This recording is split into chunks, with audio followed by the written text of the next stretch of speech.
I've asked Gigi to come up and please read something about step 12. I am Gigi, recovering alcoholic.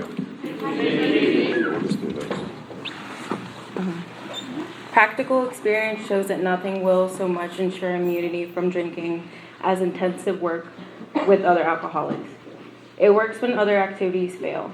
This is our 12th suggestion. Carry this message to other alcoholics. You can help when no one else can. You can secure their confidence when others fail.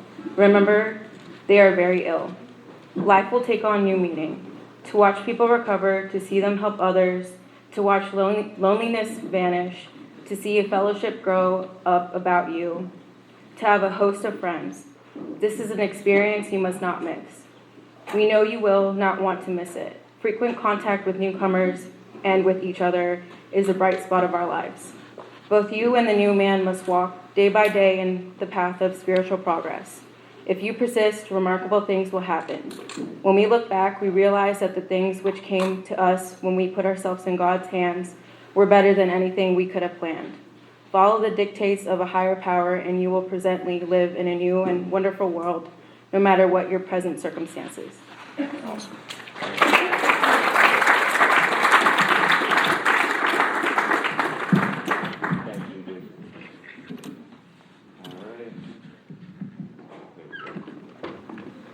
All right, and please help me welcome our last speaker who will be talking on step 12, Julie A. from New Jersey.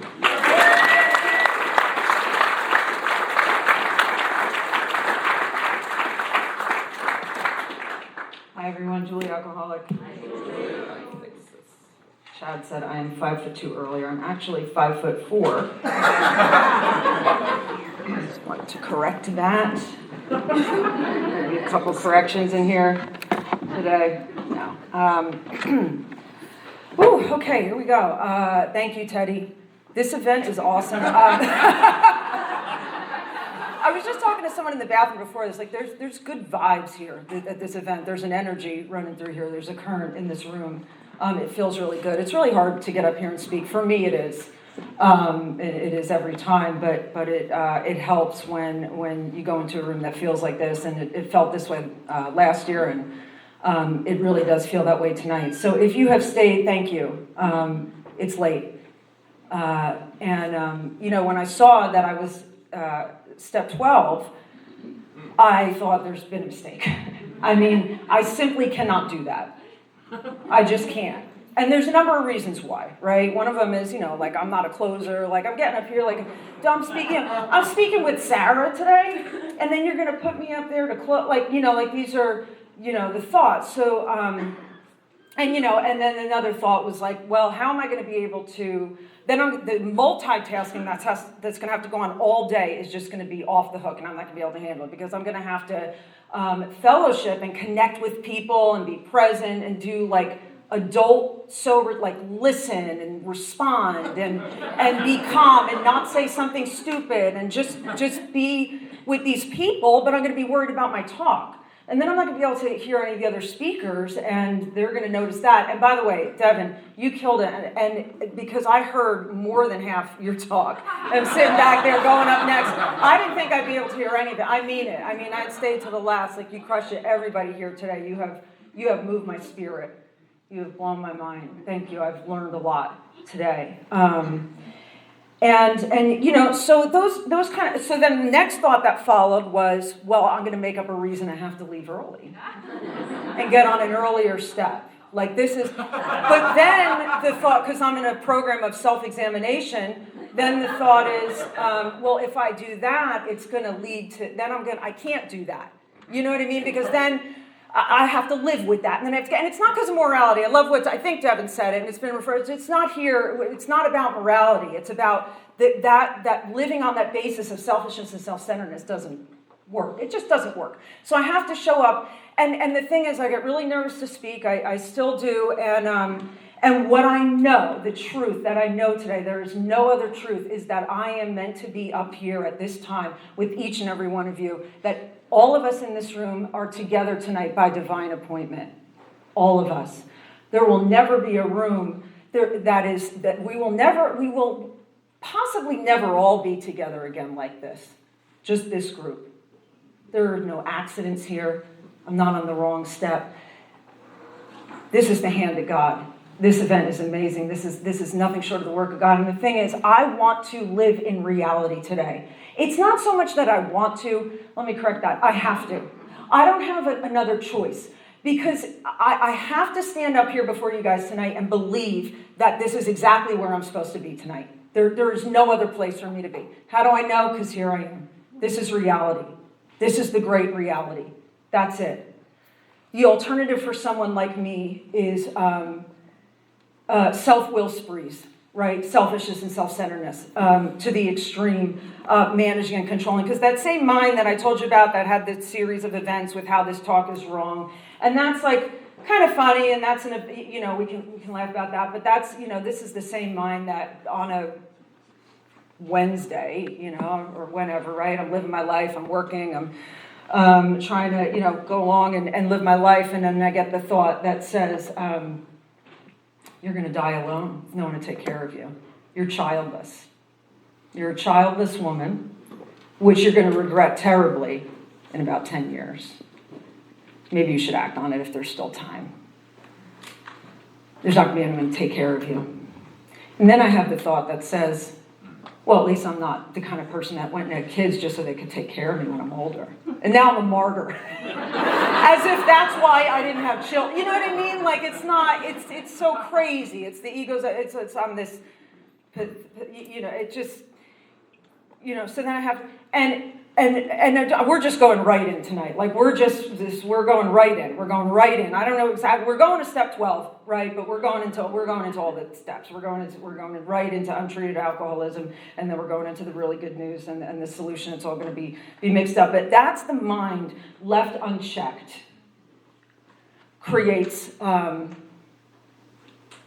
reality, right? And when I have thoughts like that, they're not really at the front of my mind where I can see them all coming. But they're not necessarily all in the back, in the subconscious. They're kind of like in the middle. Like they just kind of like hover around and maybe I'll catch them, And what we have here is a program of self-examination for just that, right? Because here's what happens when I live with my mind running the show for any length of time, is that I come up with plans. And I come up with ideas, and I come up with the way things need to be different, and things need to look different, and things need to be better. And this is how I blew up my life at 8 years sober. So let me backtrack a little bit. My sobriety date is August 18th, 2012. My home group is Rule 62 in Asbury Park on Thursday nights at 6:45. We're a pretty good, pretty new group. It's a huge pocket of enthusiasm. I have come to love it. I have, I got sober in 2012 in Austin, Texas, which is where I met Chad, and lived there for, I guess, about 7 years there with him. We did sobriety there, and then I came here in the beginning of 2020. And when I moved back here, I thought, and this is just how it goes. So I thought, like, all right, Austin, that was a beautiful dream. I had a surrender, I had an awakening, I had freedom from the mental obsession to drink. Finally, I helped thousands of people out in Austin, Texas. Right? It was beautiful and it was amazing, and I was restored to sanity and all. I got all these gifts, but now I'm back here, and a lot of that is over. The friend thing, first of all, that's over. I'm like, at this point, I'm like in my late 30s. I'm like, I don't do friends. I'm not going to meet new friends now. I didn't even want to meet the friends I had there. You know what I mean? But then it just like happens. I'm like too old for, we're going to become friends. Like what? I can't do this again. I simply cannot do it. This is the limit. And I was like, okay with that. I was like, and I'm just going to plod through and stay sober. And at this point, I'm real spiritually sick. We'll get into that a little bit. And that was just my idea, and I could say that today. I was wrong. I'm often wrong, right? Because it's step 2, right? Can God take me past the limitations that I'm hitting right now? And in spite of myself, I met a group of people that I love at our home group, and it's one of my good friends. it's funny, we do sobriety very differently. I mean, for one, I'm just a big book geek. I'm gonna tell you right now, big book geek to the max, and he's like, taking people to work out of 12 and 12. We're just different, and in the home group, it's like, issues are, things are coming up about all kinds of things, and I'm saying one thing, he's saying the complete opposite. You know what I mean? And we love each other so much, and both of us are speaking and doing what we believe is best for other people's sobriety and for our own because of our passion and our love for AA. And so, in spite of that, that makes us we remain really close. And that's an example of one of the friendships and something that I didn't think I'd be able to do. Not only when I got here, but like ever. So, so we have a beautiful life here in New Jersey doing AA. I'm here to talk about step 12 tonight, and I want to read something real quick here from page 16. The last paragraph on page 16, it says, most of us feel we need look no further for utopia. We have it with us right here and now. Each day, my friend's simple talk in our kitchen multiplies itself in a widening circle of peace on earth and goodwill to men. So that's what this is.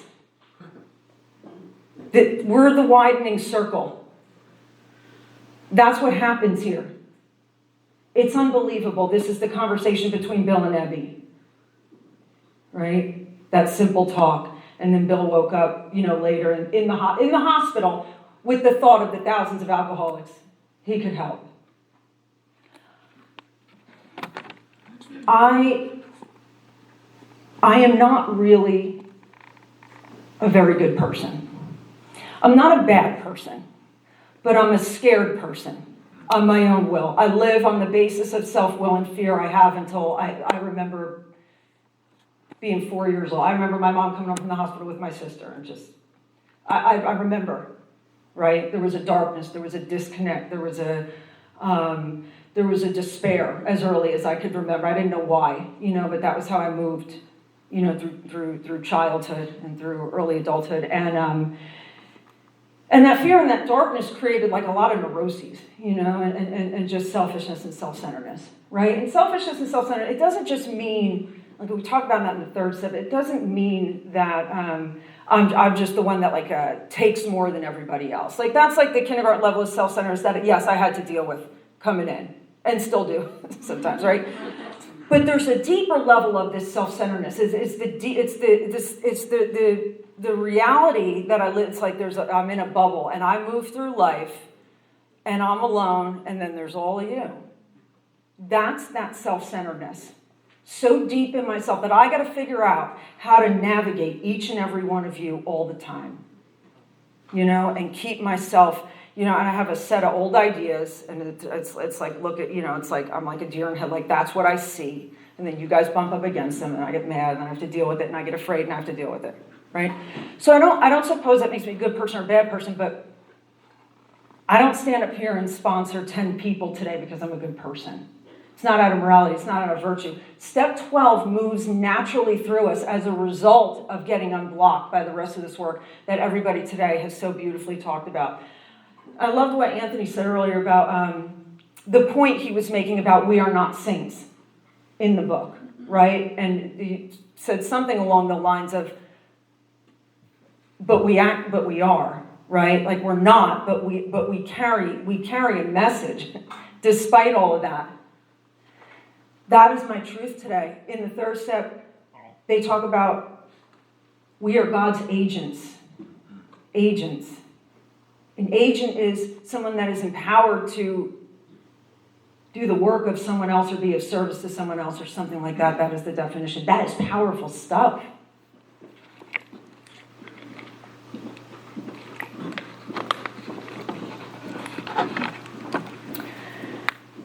I'll qualify myself a little bit.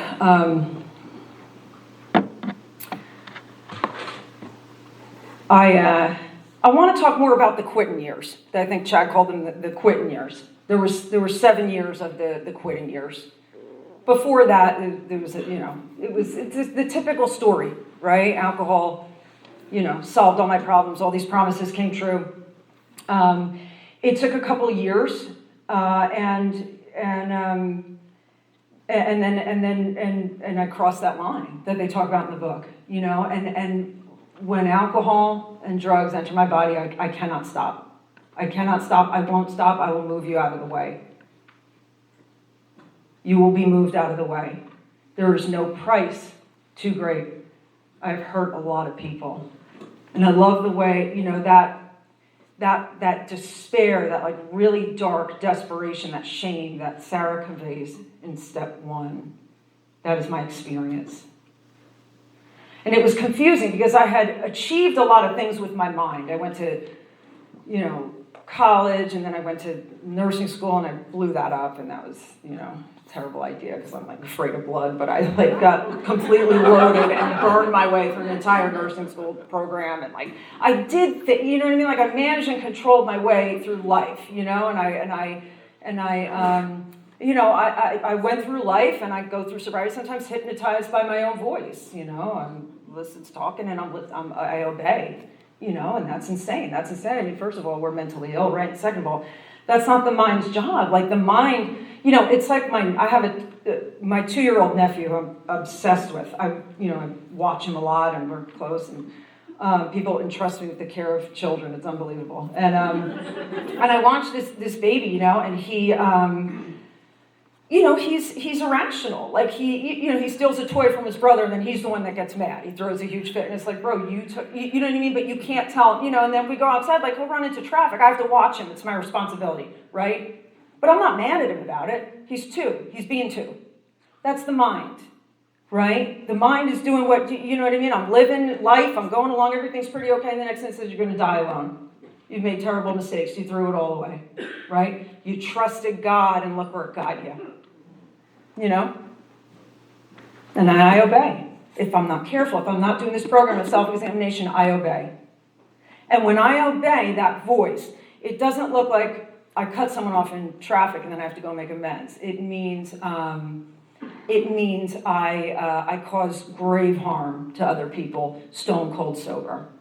A lot of harm that I have to go and clean up. So the quitting years, you know, they started, and this is how it was to try to, this was what trying to help me get sober was like. I'll just tell a couple stories and then we'll kind of burn through. I started going to AA, and I was in an AA meeting, one of my first AA meetings, and I was sharing. So that's the first problem. No reason. Not sober, right? And then I'm sharing about drugs. Okay, so after the meeting, the chairperson, really, really nice, like AA enthusiast, fundamental AA kind of guy, lover of AA, like pulled me aside. I particularly remember he was really nice. I don't know, I just remember that he was like doing the right thing, you know, for AA. And he pulled me aside and tried to talk to me about singleness of purpose. And he tried to help me. And he tried to explain, you know, like we limit like the drug in here, you know what I mean? So what I heard what I wanted to hear, right, which is I'm not welcome here. You didn't want to hear what I had to say. And I left AA with the resentment. And the insanity is that I'm at my the AA, Alcoholics Anonymous, has been operating since the 30s for fun and for free. And I don't even know how many countries. Chad probably knows. A lot. Right? We're translating it into different, right? We got this amazing thing, but I'm going to come in the 3rd or 4th meeting, and I'm going to know better how it should be run. And I believe that. This is what I believe. It's insane. So I leave. So that's what I was like, right? So the quitting years go on, and I got plans and ideas. I can't follow suggestions. I'm powerless. I can't stop picking up. I want another read. I want you to piss me off in the A meeting. I want you to tell me because I can't stop picking up anyway. So you make it look, you know, make it, I was the perpetual victim of my whole life. So just, you know, give me a reason. Please give me a reason, right? So I'm in and out. The most I ever scraped together was maybe 30 days. I was picking up fake key tags and another, you know, claiming false sobriety, you know, and another fellowship, and like, because I was off this substance, I was like running so much game for all these years, like trying to get well. And the thing is, like, I wanted to stop. or I wanted the consequences to go away. I really did. But I didn't have that power. I was powerless. And I started going to treatment centers, and then I started going to psych wards. And that was like where this disease took me often, as I would wind up in the psych ward, and I would be, and which I liked, because it was like they give you drugs, and then you might eat a little bit, you know what I mean? You kind of like pull yourself together, and then you go back out there. So that was kind of what I had going on. And at first, it was, working pretty well to kind of take me off the streets and give me a minute to pull myself together. And so I was doing that for a couple of years. And then I started, things got really out of control, and I started getting committed to the psych ward, like the involuntary commitments, which I see a couple head nodders, like, about the difference, right? It's serious. And then they don't give you the drugs that, and it's like, and I'm running around, and that's what it looked like for me. And in the last couple of years, I thought I was gravely mentally, and I was gravely mentally ill, right? But don't talk to me about addiction. Don't talk to me about alcoholism. Don't show me the 12 steps and tell me this is going to intervene with it. Don't talk to me about God. Like, I'm a complicated person, and you're presenting to me, and you want me to sell some people, I'm sorry? Yeah, I'll tell my mother I'm sorry, I can't pay her back. Like, what do you, like, So the final debacle landed me in a hospital, and I woke up to the police and some members of AA, and, I was horrified. It's a terrible way to wake up. And they got me out to this treatment center in Austin, Texas, and at this treatment center, they were bringing in volunteers to work the steps while you were in there, and the most unbelievable thing happened. I worked the steps, and I had a spiritual awakening. It was like unbelievable. I mean, no one was more shocked than me. It's really that simple. I could stand up here, but that's what happened. I could not believe that this thing worked. I could not believe it. I went from a crippling alcoholism and IV drug addiction and prostitution and living on the streets and selling myself and selling my families out and hurting everybody and feeling the shame all along. Like, I'm not a sociopath, right? I did all of that feeling it, right? Until the self-centeredness took over and the victimhood, and it turned back to all about me, right? So we just go between those two modes. And I went in that treatment center 40, 45 pounds lighter than I am right now, with the skin on my face and my arms completely scratched off. My eyes were blank. I couldn't walk very well. There were stairs, and it was in like a house, so I couldn't get up the stairs. I was hysterical all the time. I was so broken. And 4 months later, I was sponsoring other women, and I had recovered from this seemingly hopeless state of mind and body. The mental obsession was lifted. And I had the shakes. I was a mess. I actually thought I shook for like 7 months. Like, I was the girl in the meetings that everyone, it was pretty bad. They actually, that resolved itself around 7 or 8 months sober. I had accepted it, And that's what happened. And what I want to say, so step 12 talks about having had a spiritual awakening as a result of these steps. So let's talk about the steps. Let's talk about that step and kind of break it down. So what is that spiritual awakening? And what I want to say is, this is my story, but that's not the only type of spiritual awakening. I'm a very dramatic person. It kind of seemed like it just sort of like fit my personality, that it would be that way for me. What they talk about in the spiritual appendix of the big book is that the original impression they gave the readers was that these awakenings are of a very, sudden and spectacular upheavals. But what they have found was that the majority of the spiritual awakenings are of an educational variety, meaning that they develop slowly and over time. I mean, it kind of reminds me of Dr. Bob's story with the mental obsession for a couple of years. So if you have not had that experience, That's not the only, right? Because our minds are so quick to, but I did. What happened was I experienced a really radical surrender in this place. And I heard it. I heard it. I heard the message. I understood powerlessness for the very first time. I understood that I was going to pick up again. It wasn't if, it was when. That's it. And when I realized that, I was terrified. Because, see, I couldn't find a way out of any of this. Like, I tried, and I think Sarah said, somebody said, like, death wasn't a threat, it was a promise. Right? You're going to tell me you're going to die. It's like, where is this thing going to end? Fine, And what I understood very quickly was that not only can I not keep this if I don't give it away, but I can't even have it if I don't give it away. I can't. And so the process for me was pretty immediate. I worked the steps. I began making amends. I began working 10 and 11, and I started carrying the message. There was absolutely no way I would have stayed sober had it not. I tried it. 7 years, trying to kind of, let's take my time, I really want to understand. Right? Because, I think I know how the process is supposed to work. Understand. It's not an understand thing. It's an experiential thing. It's an experience with God. Right? That's why in step 2, I was the atheist, and it's like, so I sponsor a lot of and I get it. And they're like, all right, here's the thing. I can't say the word God, I can't talk it, I don't believe it. And I'm like, your beliefs are so unimportant. They're so unimportant. That's the big misconception in step 2. We could have some fun with that later. We got to get going. You got to be open to an experience. That's it.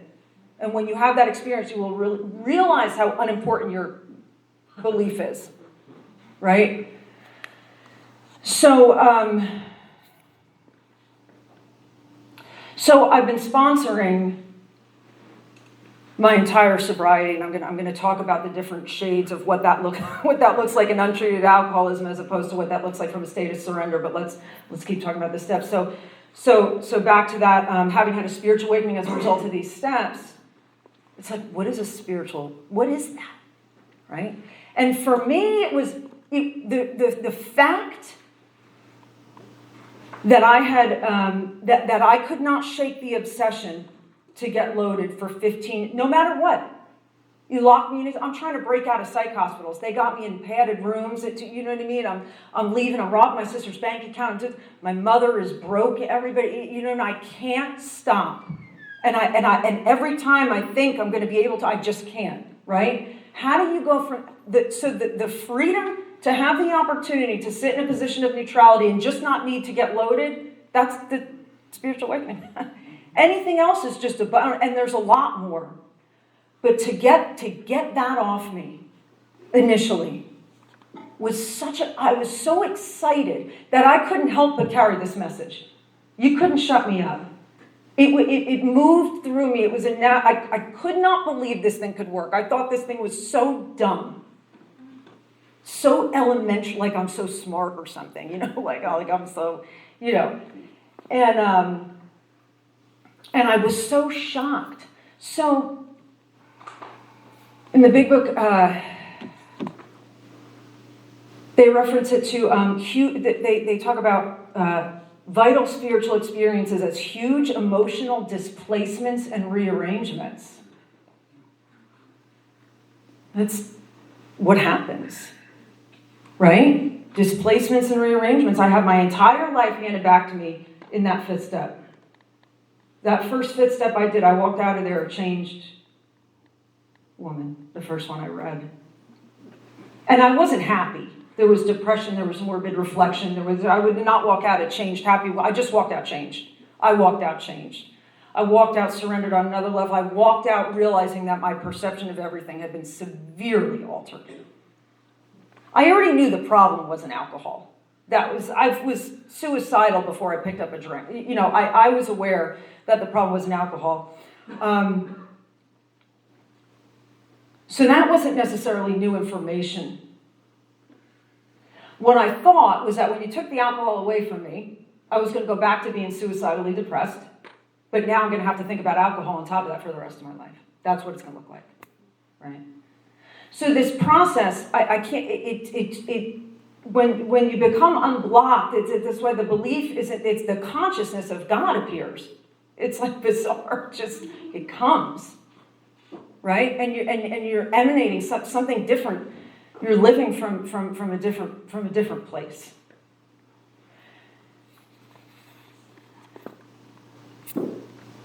So it says, we carry this message and practice these principles in all our affairs. I want to talk about practicing these principles in all our affairs before I talk about carrying the message.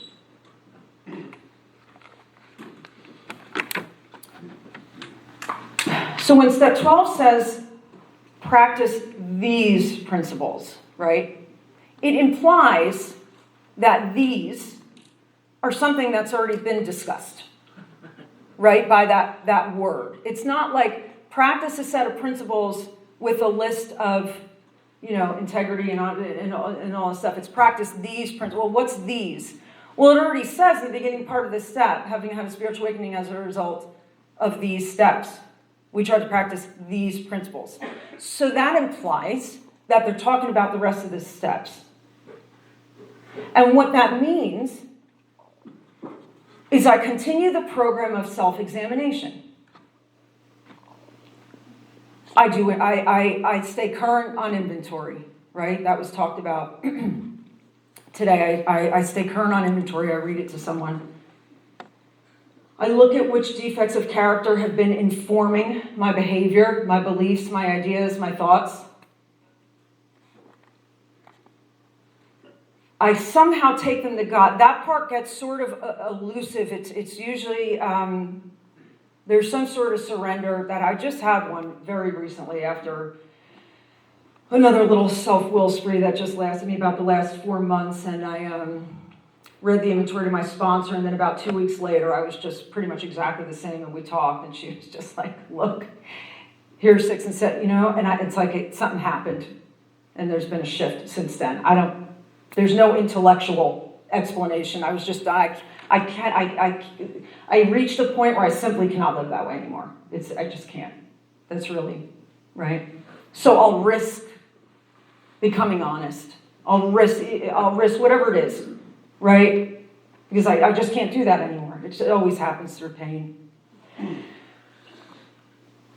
So 6 and 7 happens, in my life. 8 and 9 happens in my life. 10 and 11 happen in my life. I keep doing these things.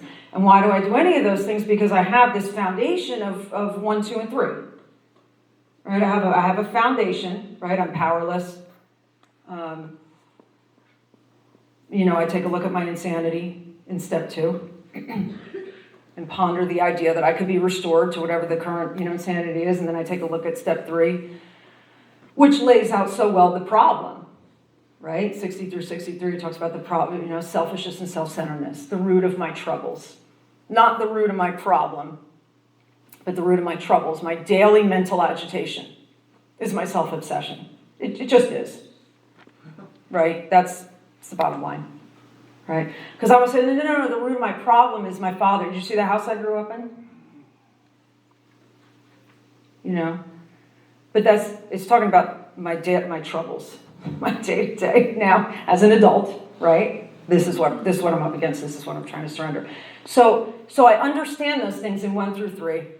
So I continue the process of 4 through 9, and I continue and I actively participate in 10 and 11. That's how I practice these principles in all my affairs. That's how I understand it today, right? And that process evolves in some way. It evolves beyond the mechanics, and I'm very grateful that I was well trained to be a disciplined AA early on, because I am a lazy, undisciplined human being. Like, I don't want to do anything. I just don't want to do anything. I just so well trained AA. Get into the mechanics.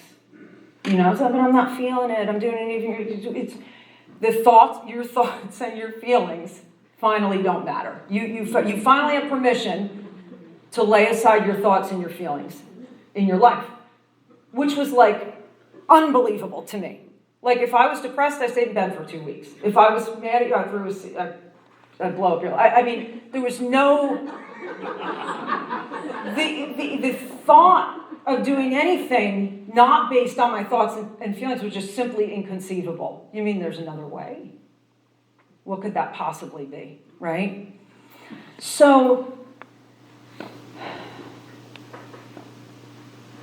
carrying this message, it's interesting because it's like there's the two, it comes through me as such a natural result of this process of getting me unblocked from this God that I didn't believe in, that some days I still don't believe in, right? You can't stop me. I'm so excited about this, right? And it's if I'm going to carry the message, it's because I have an understanding of my first step. That's it. If you work 1 through 11, you're doing therapy, basically. This is the good news. I have really good news. It's not about me. It was never about me. It was like some sort of trick, right? It was never about me. It's not about you. It doesn't have to be. This is a gift. Because my life, when it's about me, is a nightmare. This is the truth about me. Unchecked, 10 years sober, I'm lying, I'm cheating, I have multiple partners, I'm scheming to try to get a baby over here, but I don't quite know if that's going to work out. So I got him moving here from Texas to be with me. I'm with someone else over here. And we're gonna go to the fertility. We got appointments at fertility clinics. We're gonna have babies because that's a great way to bring a baby in, right? Nothing like starting another life on dishonesty. This is at 10 years old. This is what I'm talking about. When I don't have a program of self-examination, it doesn't happen overnight, but I find myself there. There I am. Worse than when I was getting loaded. I'd be better off getting loaded. I'd probably be harming less people. I'd be in the room somewhere with the door shut until I ran out of money. But I'd be muted, right?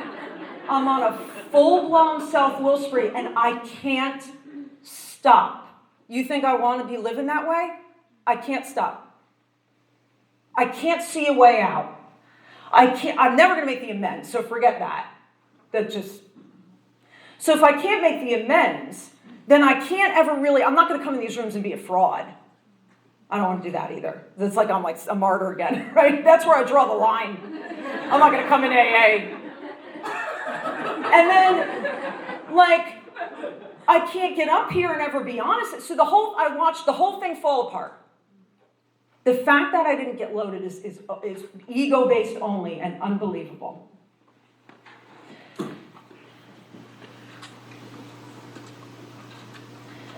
That's the ism that I'm trying to treat, right? That's my best ideas when I'm listening, when I'm hypnotized, when I'm resentful that I didn't get what I deserved.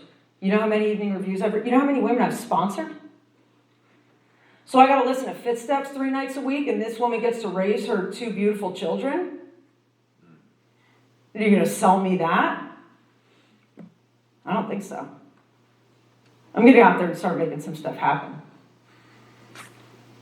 That's how it goes. And then you want to know what happens next? It blows up. It blows up. What happened? So let me talk about the different states that I've sponsored from, because I sponsored from that state. And the interesting thing is women. Because the one thing I always did in this for the last 12 years, the only thing I've ever always done is carry the message.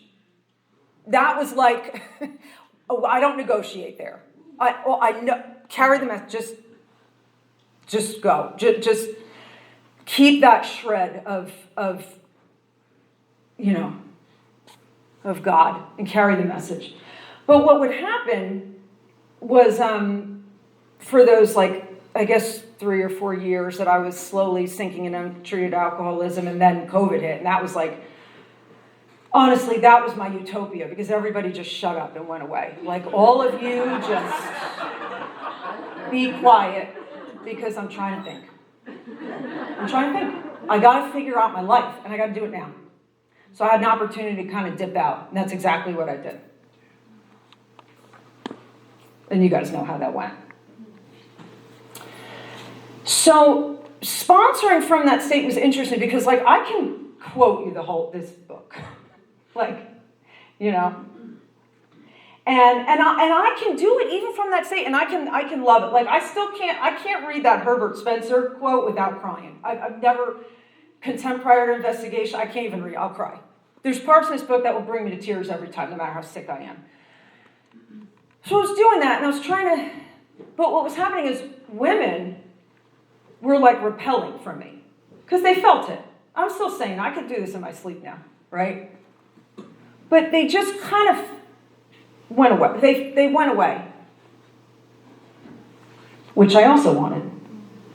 I don't want to show up for you. I can't. I'm at the point where we sponsor it all. We don't stop when we catch a resentment or we catch a fear. We carry the message. However, when it says we can't transmit something we haven't got, I was at that point. I was a little bit past that point, right? And they kind of just would fade away, and that was good. And what happened was my father died 1.5 years ago, and what I'll say about my father is that we had a very do I have till 9:15? Okay. We had a very difficult relationship. We had a very painful relationship, and my life, what I see today, was my obsession. I was incredibly determined and sort of pathological around achieving some sort of connection with my father. That was my life's work, and he didn't have that to give. It wasn't. It would be there's nothing to be mad at. It would be if you told me to go to the moon tonight after we leave here. I can't. I just can't. So the thing, the way he showed up with what he had. And that's really all that needs to be said. I could go into the details, but the childhood was difficult and painful. And I have 2 younger sisters, and they're not alcoholic. They're spiritual malady. But what separates us is the physical allergy and the mental obsession. They don't have that. And we had shared all the same trauma, so my story went this way. So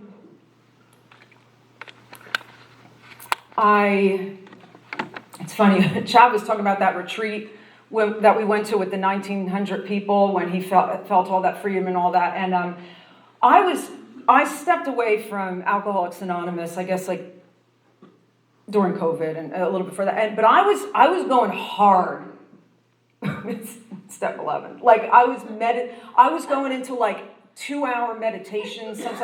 I was doing all this chakra work, this energy, trying to clear my chakras. But the most comical thing is I'm moving through this. If you don't know chakras, it's energy points in the body, and I'm moving up to my throat chakra to open my throat chakra and clear it, and I'm picturing the energy in the colors. But I'm still lying. So you can't clear. You can't trick God. You know what I mean? Have you guys ever noticed that? You can't trick God. You can't, it doesn't, I could try to fool all of you, but it doesn't work that way. And someone like me, it's I'm going to fall asleep. I need to program myself. The meditation stuff, highly recommend. Love it. It's a huge part of my life. It doesn't work for me without a 12-step program. That's the truth of my experience at 12 years sober, is that I still need to practice these principles in all my affairs. And then I can go to Mars and outer space and on my meditations, right? But I have to be able to do the basics of put pen and paper and say I'm being dishonest. That's how the energy moved, right? So we're at that retreat. We're at the retreat where he has that experience, and I'm starting to come out of untreated alcoholism. I was working with a woman and who I met at Design for a Living, Jamie, and she comes up. She's an ex-military cop. She's like, let's have a spiritual awakening as a result of these steps. And I'm like, I can't believe that this is what I can't believe I'm at a surrender. This is the solution again. That this is actually the last option again. I've tried all the meditation and all the therapy, you know, and I'm a therapist, by the way. Like, that's my day job, right? And I find myself in this position where this is, and I knew it all, you know, I knew it, but so I'm starting to come out of this experience, and I'm having more of the spiritual awakening of the educational variety. There's no big miracles happening for me. I'm just sort of clawing my way out. I'm sort of surrendering the baby, you know, which I still don't have, and I'm free today. I have freedom today. And I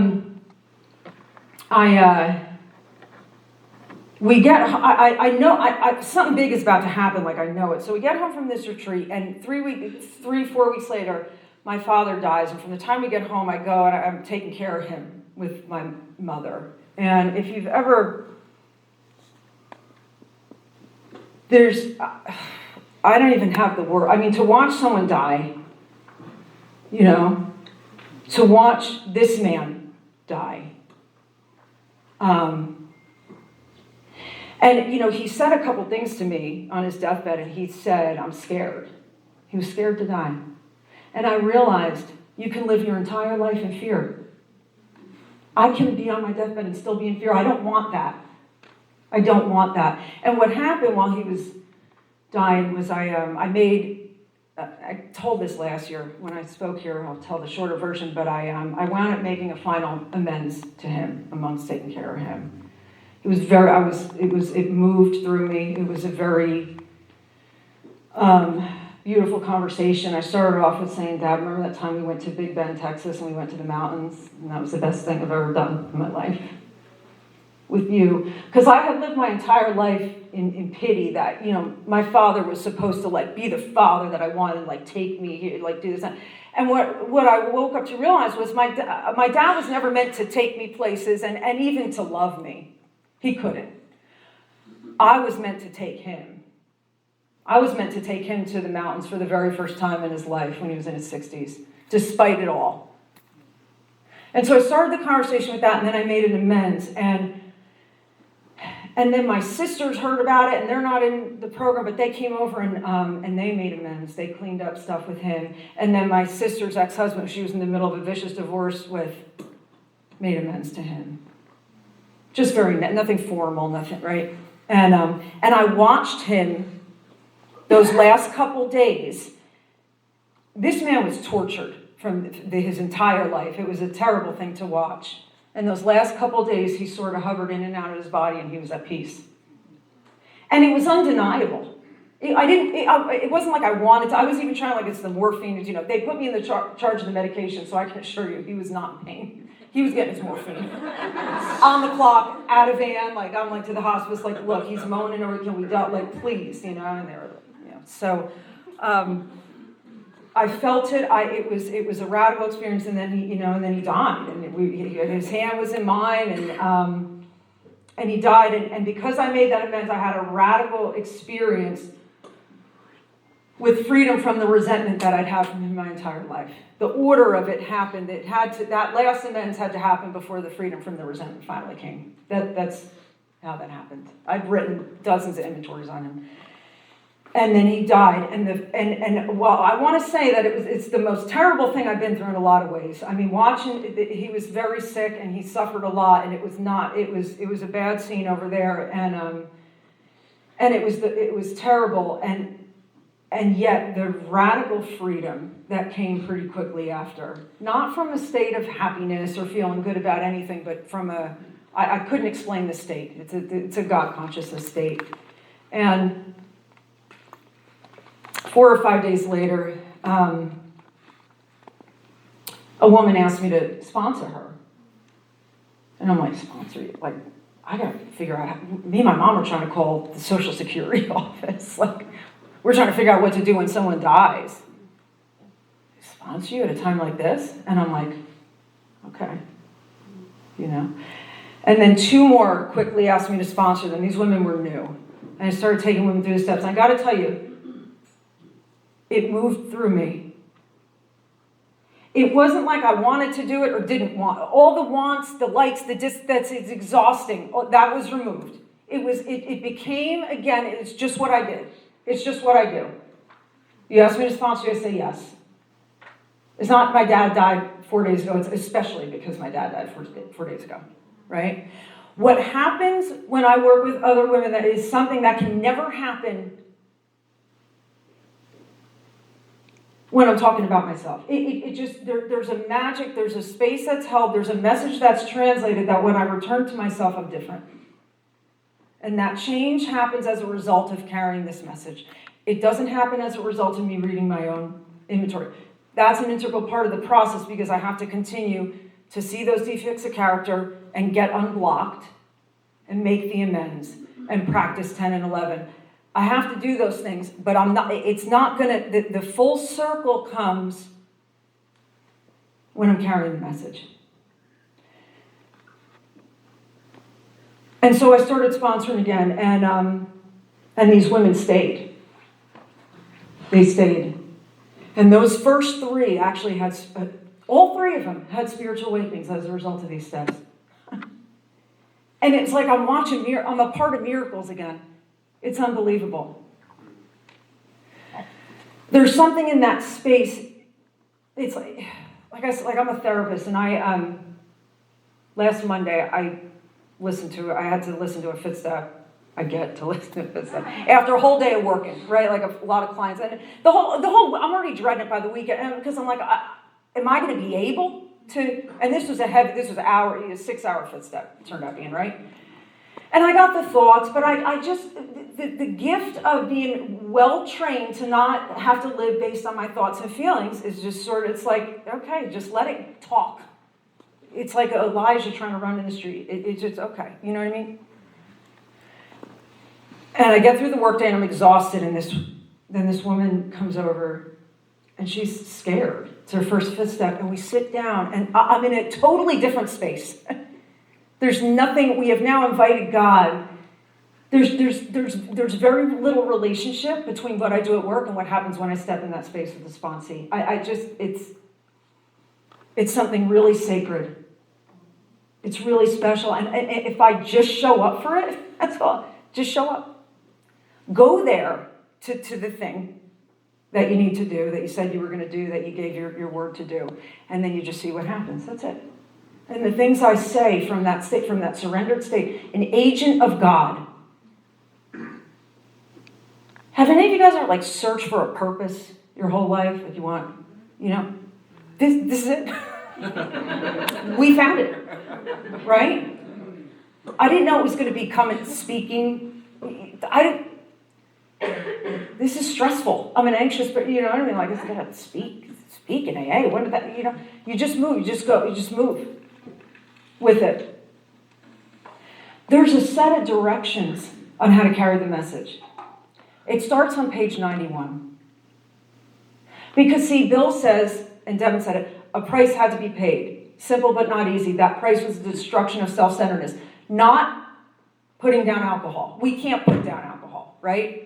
We've established that today. I think powerlessness was done really well today, from start to finish. Everybody brought it into their story. I can't put down alcohol. But that destruction, that's the price to pay. Then it says practical experience shows that nothing so much ensures immunity from drinking as intensive work with other alcoholics. Intensive work with other alcoholics means this work. Taking them through that process. Caring more about their life than their feelings when it's necessary. All of that stuff. Following the not doing it from a spiritual hilltop. Right? The whole thing, right? They lay it out. There's a set of directions that start on page 91. It says it starts with see your man alone if possible. If you want to know how they started off doing it in the 30s, start on page 91, see your man alone if possible, and read the next couple pages. Do we have to translate that sometimes into today language? Of course. It's the spirit. You're going to figure out what that looks like talking to someone in 2025. It doesn't actually look very different. Dwell on the hopeless feature of the malady. Don't tell them it's going to be okay, because it's not going to be okay. It's not going to be okay. You're going to die. It's not if you pick up again, it's when. It's my responsibility to tell you that. And if I share some of myself with you, you might get that window. I get to give you all the hope in 2 through 12. Dwell on the hopeless feature of the mouth. Dwell. Like, dwell means sit there in it, right? And then later on 98, it says, burn the idea into the consciousness of every man that he can get well regardless of anyone. The only conditions that we trust God and clean house. Burn the idea. This is powerful verbiage. So when I got the girl coming to me, I got the kids, I got the job, I came in here. The gifts of sobriety did nothing to make me more spiritual. I have a dream career. I have a great relationship. I got 5 nieces and nephews that I am so crazy about these kids. It's like unreal. The fact that I get to, you know what I mean? They stick their little arms out and, you know, want me to pick them up, and we love each other. It's beautiful, and I almost missed it, right? And the gifts of sobriety did nothing. Honestly, I was at my best when I was 6 months sober, 30 years old, working in a burger joint, taking the bus all around Austin, Texas to meet sponsees with nothing. No money, no car, a bad case of hepatitis C that was demanding quick treatment, no insurance, occasionally still smoking half-smoked cigarettes on the ground because I had no, you know what I mean? Like just, you know, so it's the external, it's a tricky, the shiny things get triggered, they'll fool you. They'll put you to sleep again. They're great, but they're not, it's got nothing to do with the God consciousness. Burn the idea that they can get well regardless of anyone. Some of us have taken very hard knocks to learn this truth. Job or no job, wife or no wife. I'm going to end with a quick story. Hang in there with me another minute or two. When I had about 1.5 years sober, Chad and I were... I had 6 months and he had 9 years. We'll just put it... That's how... It was fine for me, but it didn't look so good for him. I was just going to be hooking up with a bunch of dudes in the sober... You know what I mean? So...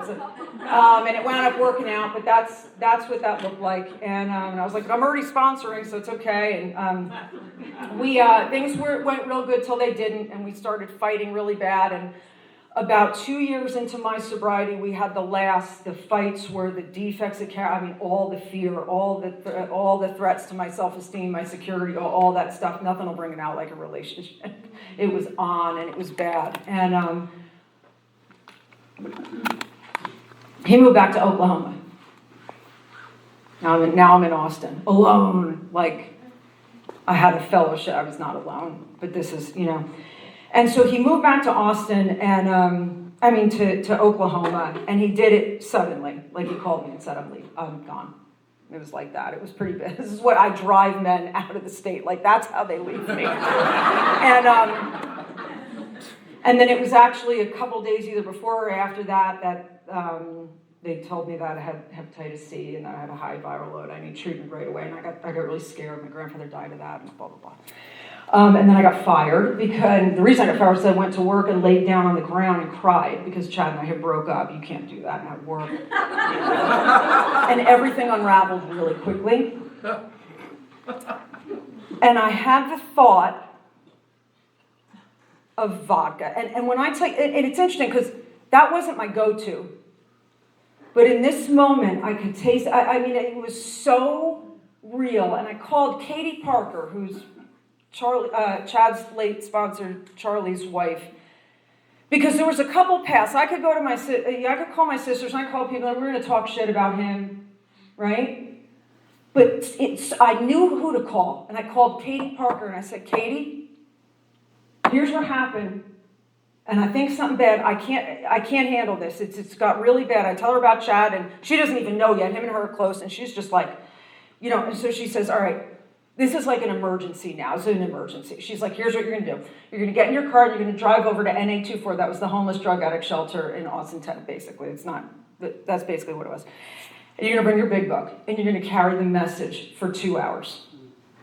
And if you do that, I'm going to pick you up from there in 2 hours and I'm going to take you and we're going to go, you know, I'm going to feed you and we're going to talk and we're going to do the whole thing, but you got to go there first. And I said, I can't drive. I can't go carry them. I can't drive. I can't. And she said, you could drive.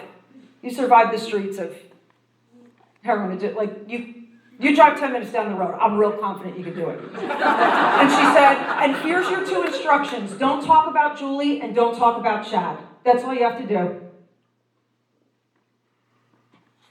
And I went and did it. That woman saved my life today. Throw ourselves the harder into helping others. There are times when we follow these directions, it's a matter of life or death. She knew enough. She knew in that moment. And she saved my life. And I listened. And she drove up 2 hours later, and we went and sat down, and I don't know what happened, and then we got back together a year later, you know, and here we are, and one more, you know. That's what it looks like sometimes. She saved my life that day.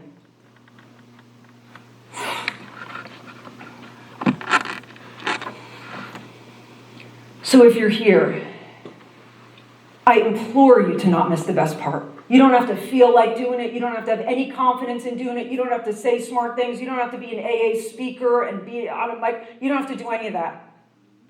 You don't have to be at the feeling real spiritual. Just show up for it and practice these principles in all your affairs. And the results are going to blow your mind. Thank you.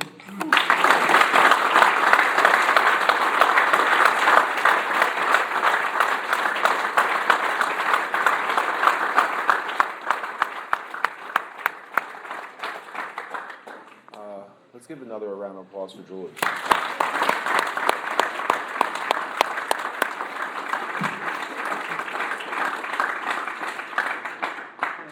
All right, thanks everybody. We'll see y'all next year. Thanks, Teddy.